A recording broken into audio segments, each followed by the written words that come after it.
Welcome to Study with the Best, the magazine show that's all about CUNY. I'm Tina Beth Pena. On today's show, we'll revisit stories from past episodes that have strong historical ties. We'll learn about the history of New York City activism from Mike Wallace, hear Barry Rosen's thoughts on the 2013 film Argo, revisit our story on the Daughters of the American Revolution, and so much more. But first, from civil rights to marriage rights. Citizens of New York City have been at the forefront of activism since New York first became a city. Historian Mike Wallace gives us a fascinating overview.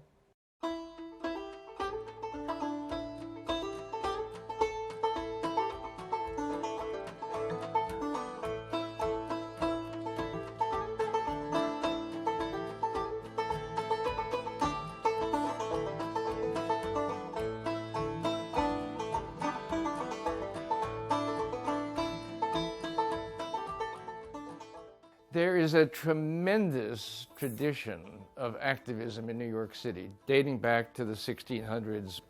Activists who are pushing for an expansion of individual liberty, and on the other hand, people who are interested in promoting the public good. New York City in the beginning was a slave city. 25% of the population were African slaves. Some of the first activist protest movements were slave insurrections. This was a major headquarters with Boston pushing for abolition first in New York City and then in the South. In 1854, 100 years before Rosa Parks had her encounter with a bus, Elizabeth Jennings in New York City refused to get on a colored-only streetcar. The National Association for the Advancement of Colored People, which was in fact rooted here in New York, in Harlem. So there was an enormous support system that existed in New York City. New York City is the biggest port in the United States for a couple of hundred years. More than that, it is the point of entry for things coming from Europe, the flow of capital, the flow of commodities, the flow of culture, the flow of ideas about proper ways of organizing society, and particularly of interest here, immigrants. They come and they create massive enclaves. There's been a long tradition of, English Owenites, of German socialists, of Irish nationalists, of Parisian communards, of Russian revolutionaries, of Jewish Bundists that have entered here.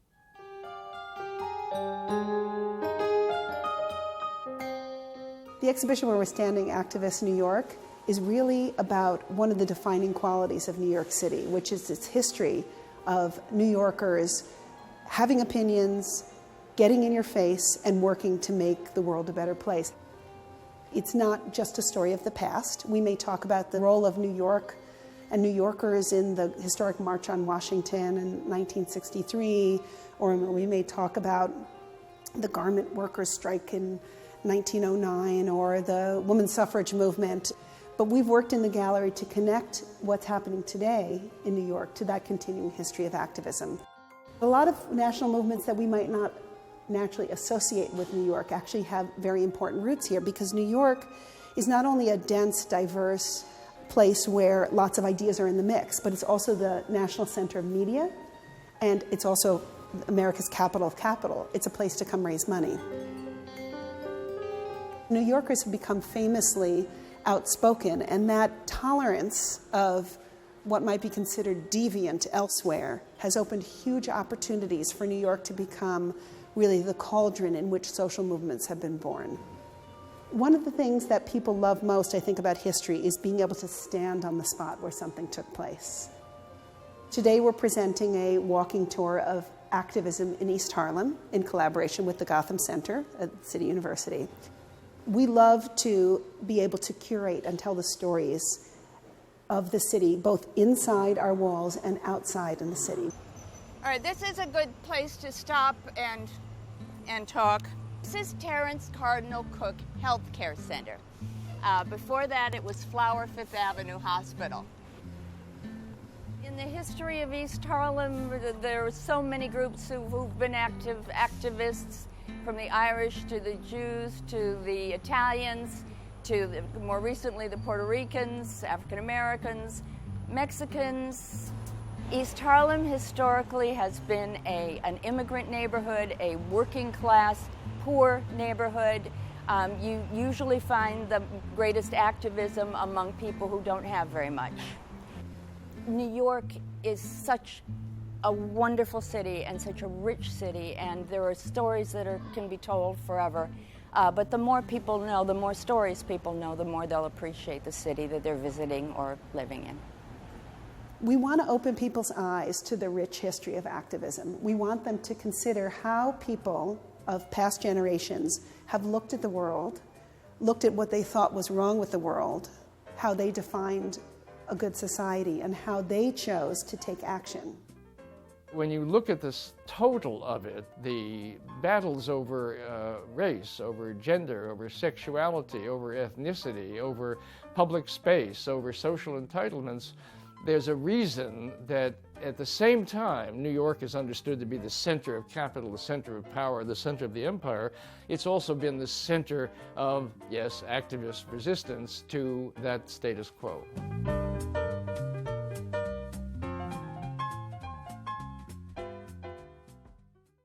Mike Wallace is currently working on the sequel to the Pulitzer Prize-winning Gotham, which covers 1898 through the Second World War.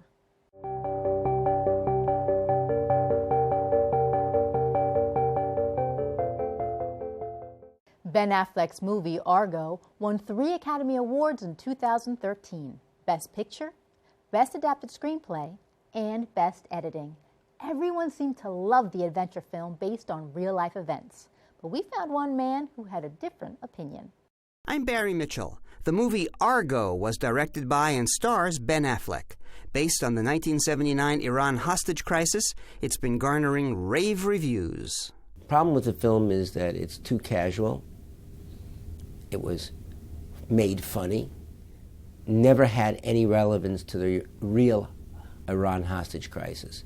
Meet Barry Rosen, Brooklyn College alumnus and Executive Director of Public and External Affairs at CUNY's Borough of Manhattan Community College.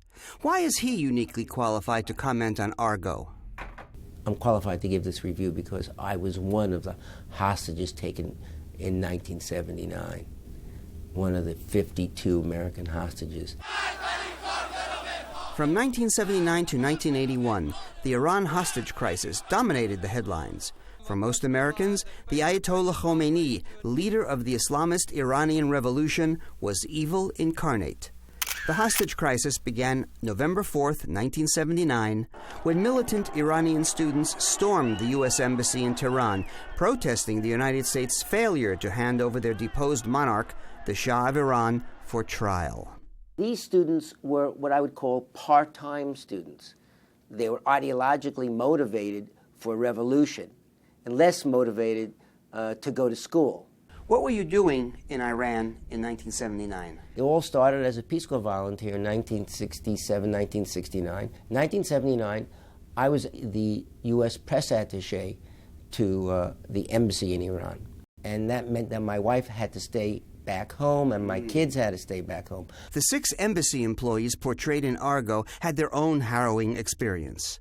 But they managed to flee the American embassy during the early moments of the takeover and hide out with the Canadian ambassador until they were smuggled out of the country. As opposed to me, I was kept for full 444 days under blindfolds, mock executions. We were always threatened for our life all the time. Rosen's captors wanted him to sign a document saying he was spying for the United States. So there I am in this place. I'm blindfolded. I'm walked down a staircase, marble staircase, and I'm led into this wild scene of 6 Iranians in black uniforms, automatic weapons in their hand. They shoved me into a seat, and I was facing this other person who was in a black hood, and he said to me, sign this, in Farsi, sign this, I'll give you 10 seconds. If you don't sign it, I'm going to shoot you. So there I am, 10, 9. And you believed him? Absolutely. And the clock started to tick. And I'm going through, this may sound impossible, I'm going through many, many decisions in my mind right now. And one decision was, if I sign this, will I be considered a traitor? And the other thing is, I have a family, I want to live. So as we got to nearly 3 or 2 or 1, I said, okay, I'll sign it. I signed it, and I was very, very depressed about signing it. I just felt that I was not being loyal to my country. To this day, Rosen suffers the ill effects of his captivity 34 years ago. But I have mental trauma that comes out in a physical form. I do have PTSD, I have high anxiety, and lately, in the last 3-4 months, panic attacks. By the fall of 1980, Iran had gone to war with Iraq. For Iran, the hostages were now a liability. So after 444 days in captivity, Barry Rosen and the others were heading home. We were no longer a piece of goods that was really good for Iran. We were actually a piece of goods that they wanted to get rid of. Believe me, when they spat on us as we left the bus to get onto Algiers Air, leaving Iran, I was still frightened that I would die at any moment. For me, the person who was taken in 1979 is not the same person. I can observe what went on in 1979 as a scholar of what went on. Maybe that's a way of coping. I think it is a way of coping. I'm very much invested in Iranian history. And that's why in 1998, 17 years after his release, Barry Rosen, his wife and daughter, met face-to-face with one of his captors in a meeting arranged by UNICEF and an American human rights organization. This time he stayed in a hotel. In 1998, I met with Abbas Abdi, who was actually the chief strategist of the takeover of the U.S. Embassy. I met him in Paris, 1998, attempting to talk to him about improving U.S.-Iran relations. In fact, Abdi did say to me that he apologized, and he apologized to my wife and my daughter. He wasn't regretful at all about taking hostages, but he was regretful that he had made life miserable for my family. One funny thing that I thought happened during this meeting was to show how the Iranians feel about the life they're living in. Several of his comrades, who were doctors, musicians, his friends, came along too. So we went off to see Versailles on a trip. And 2 of these people said to me, you know, it's good to be a king. It's good to be? Good to be a king. Yeah. Living this high life, not bad. Several of Abdi's comrades would come into my room and ask me, how do I mix drinks? They had a refrigerator full of drinks, but they wanted to know how to mix them. You need to pitch this to Ben Affleck for the sequel to Argo. You're a fascinating guy with a very interesting story. CUNY's own Barry Rosen, thanks so much for talking with us. You're welcome. And you're watching Study with the Best. Barry Rosen retired from BMCC this past January. He still works on issues concerning the Middle East, especially the nuclear negotiations with Iran.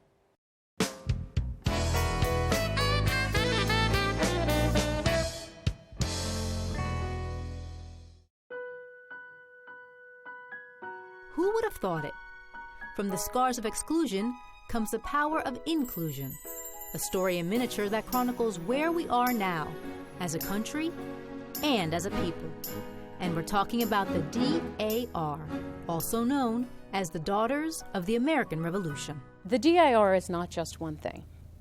It's heritage, it's preservation, it's commemoration, it's women's issues. The DAR was founded in 1890 for women whose ancestors were patriots in the Revolutionary War.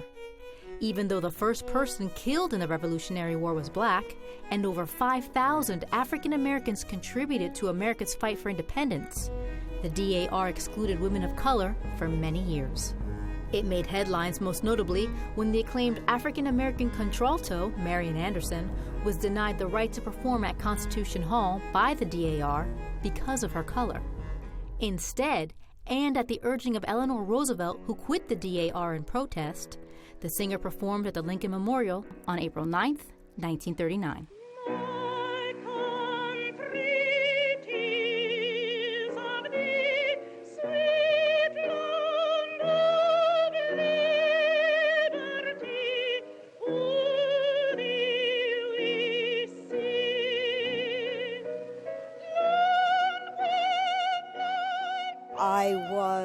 aware of how badly Marian Anderson was treated, and I felt that I didn't want to align myself with such an organization. I worked for civil rights when I was growing up.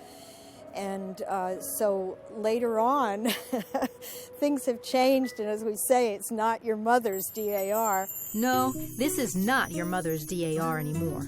It has changed over the years to welcome women of all races, religions, and ethnic backgrounds. So when the DAR hit the headlines again this summer, it was a very, very different story.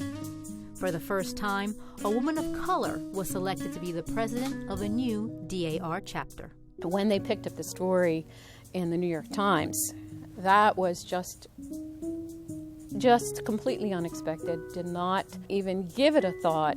They called me, asked me about starting the chapter. That's fine. And then on the 4th of July, on the front page, they felt that it was an important milestone in the history of DAR. As Wilhelmina Rhodes Kelly sees it, today's DAR is all about history and patriotism, pure and simple. And that includes everybody.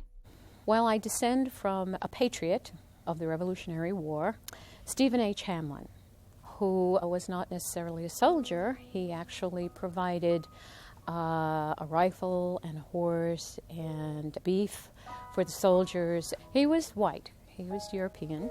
It was his grandson, Edward Hamlin, who the family calls Ned, who had a committed relationship with a formerly enslaved woman, Dolly Scott, and they had children together both before and after the Civil War. I'm also interested in this particular chapter because it's named after a relative of mine whose name is Increase Carpenter. And Increase Carpenter was a tavern owner in Queens during the Revolution and a patriot. And because of his patriotism, which was not very popular with the British, he was executed. And he is buried here. It's on the campus of York College.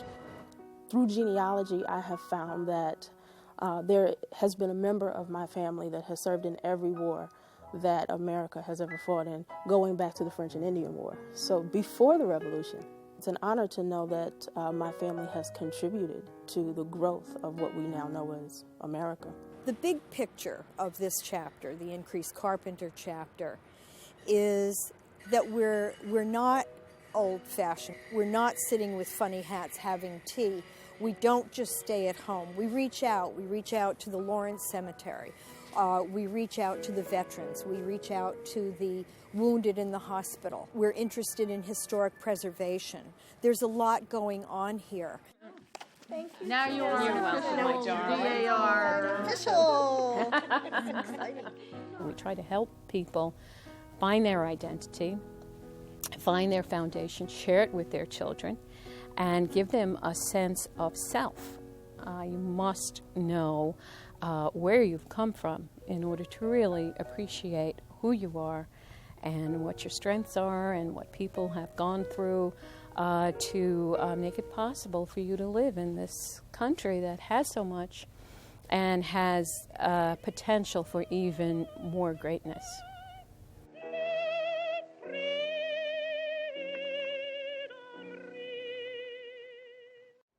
The DAR continues to stay very active in New York City. One of its current priorities is starting a chapter in the Bronx, which they hope to open in June of this year.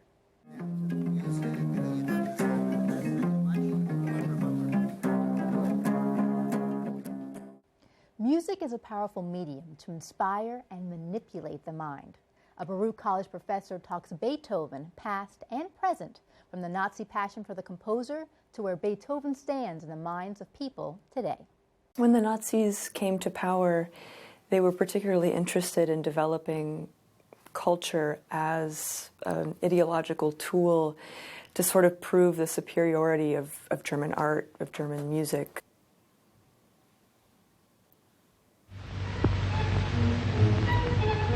Most of Hitler's birthday celebrations prominently feature Beethoven being conducted in Berlin, often played by the Berlin Philharmonic.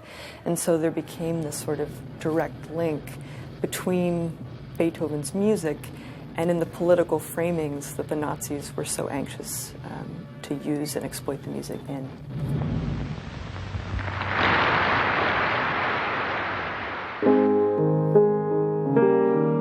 think another reason Beethoven sort of became this figure for the Nazis was Beethoven's biography. We think of him as this tortured individual at the end of his life, even in the middle of his life, being completely deaf and sort of triumphing under this incredible pressure against these incredible odds.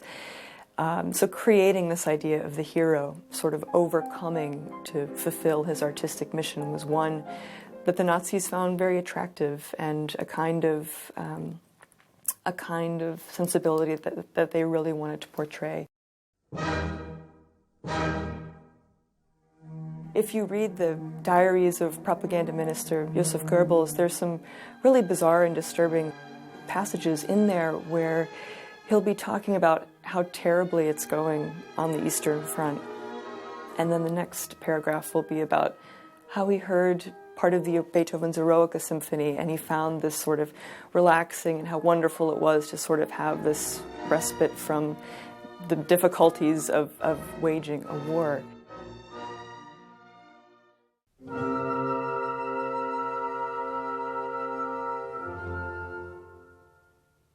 I think in the post-war period there was this effort to try and reframe his music.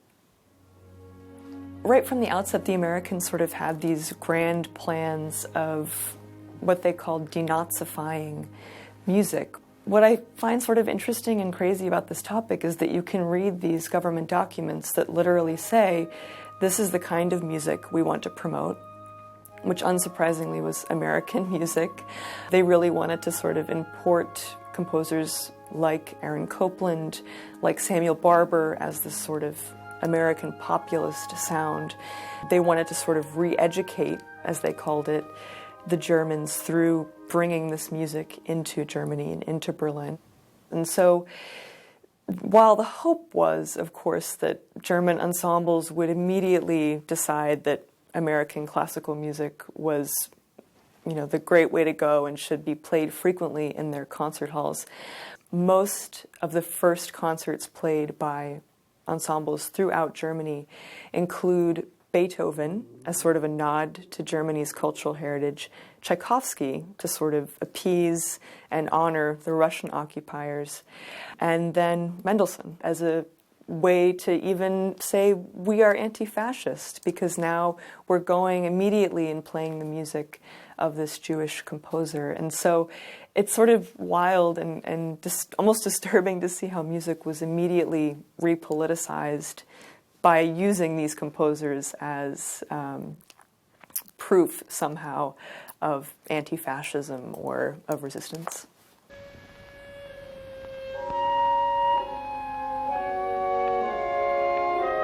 In the early 1950s, there was a documentary film made about the Philharmonic, and in one of the sort of pivotal scenes, there is the new conductor of the Philharmonic, a young Romanian guy by the name of Sergiu Celibidache, conducting Beethoven in the very ruins of the concert hall that was bombed.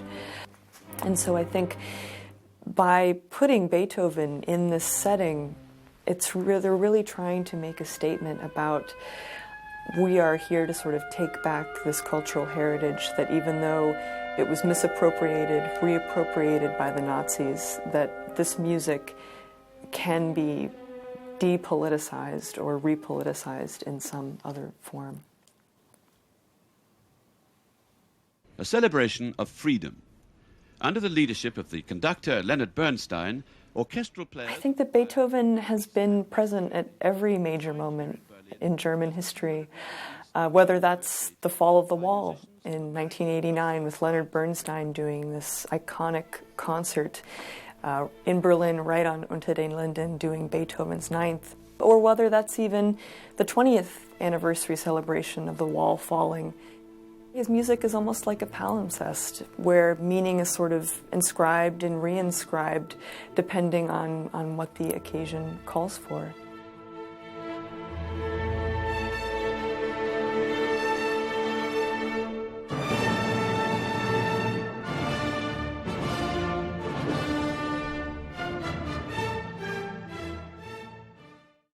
Since we first aired this story, Abby has been writing about an orchestra of Holocaust survivors who toured and performed for other camp survivors in the years following the war.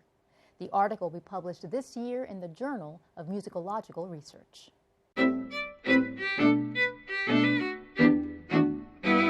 That's our show for today. To learn more about anything you just saw, log on to our website at cuny.tv or check out our Study with the Best Facebook page. Thanks for watching. See you next time.